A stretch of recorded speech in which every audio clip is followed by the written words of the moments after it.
It started, as these things often do, in a laboratory, though not the one people would expect. Tony Stark liked to think he had a handle on things. He liked control. He built machines with contingencies. He cataloged possible threats, gamma mutations.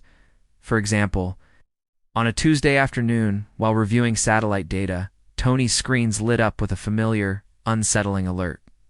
General Thaddeus Thunderbolt Ross was in the news again, except red. Not metaphorically, literally. Gamma radiation was never a game, even or especially for someone convinced he could play it.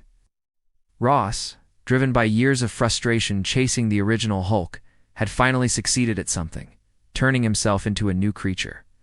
They called him the Red Hulk.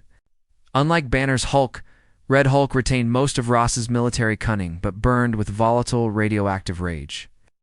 And here he was, demolishing a shielding complex in Nevada.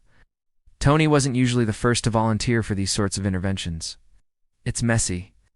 But when S.H.I.E.L.D. called, he answered. There's no one else with enough nerve or maybe arrogance to confront a being who could, quite literally, punch a jet into orbit. So Iron Man touched down outside the facility. He'd come suited for the occasion. Bleeding-edge armor. It bristled with sonic emitters, plasma shields, new repulsor, configurations, sexperimental, but not yet field-tested against something like this. The ground was cracked. Vehicles tossed aside like scrap. From the ruin rose a towering red figure, seething vapors from his heated skin rippling the air. Ross Red Hulk now looked at Iron Man with the disdain only someone who once commanded him could muster. They had history, but that didn't matter. Not here.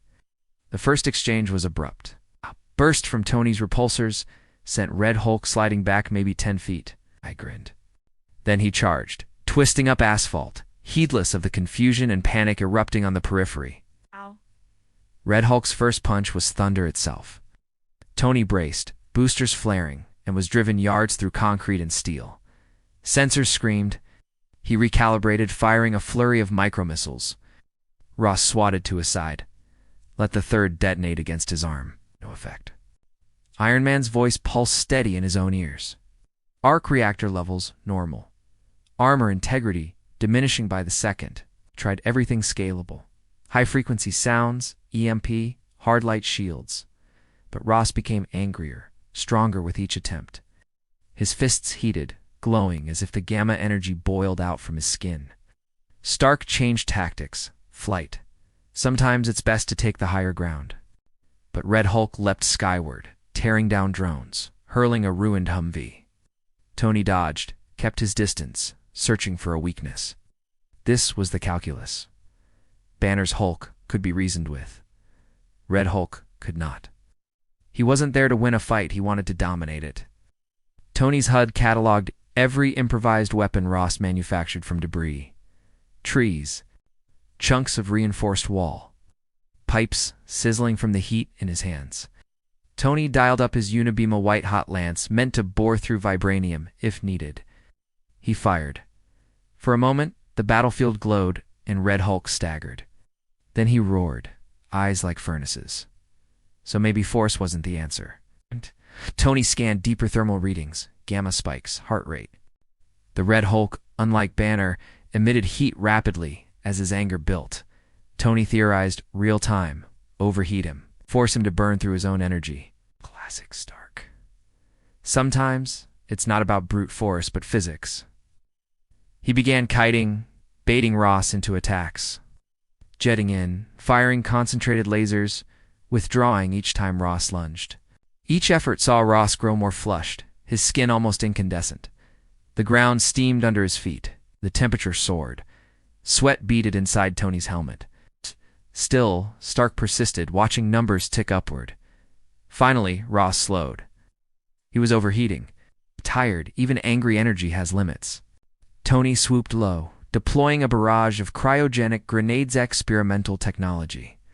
Designed to absorb gamma-influenced heat, Red Hulk bellowed, icing over for a moment, swiping blindly. The impact cratered Earth for hundreds of meters. The nearby forest caught fire. Tony had to finish it now. He fired a final blast arc reactor at 90%, meeting Red Hulk's charge. It was enough. Oz collapsed to his knees, skin steaming, the red just a little less vibrant, for now. Tony landed, his suit battered, system strained. He knelt by his opponent, then called shield for containment. He'd won, but only barely. The next day, pundits wondered if Stark had overstepped. Some called him a hero. Others said he was reckless, that it was only a matter of time before forces like Red Hulk uncontainable, unpredictable would return.